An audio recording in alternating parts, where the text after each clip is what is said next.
arrière-grand-père, comme je vous le disais, a acheté en 1924. Mon grand-père a repris la suite après la guerre, en 1949.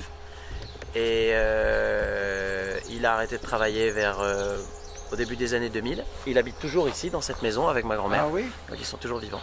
Mon grand-père, mon père et avec mon frère, nous avons repris la propriété de Doisiden au milieu des années 2000, 2004-2005. Donc voilà, c'est la quatrième. Je suis la quatrième génération.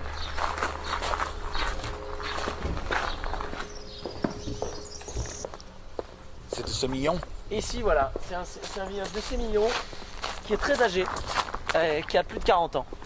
Plus de 40 ans? Ouais, vous voyez ces cèpes là. Ça, c'est un cep qui est de 49. 1949. 1949. Vous voyez là, on attend la récolte. Vous voyez, on voit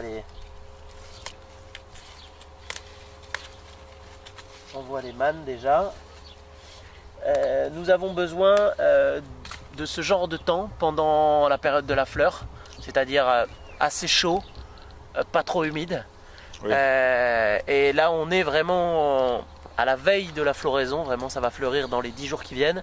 Et les 10 jours qui viennent ont une météo très bonne, c'est-à-dire assez chaud, autour de 25 degrés, du vent, un peu de vent et pas de pluie, ce qui est optimal pour la fleur.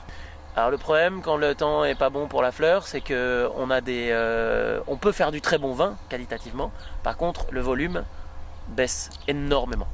Donc vous voyez, on remplace à chaque fois qu'on perd un pied, on le remplace. Oui. Ce sont des pieds de l'année qui poussent très bien d'ailleurs. Voilà, là il y a une récolte qui est pas mal. Les vieilles vignes sont toujours belles, hein? Oui. Ah, et le sémillon est un des rares cépages à Bordeaux qui vieillit très bien. Ah oui? Oui, faire la même chose avec du sauvignon, c'est très difficile parce que le sauvignon, quand il est vieux, il ne produit plus.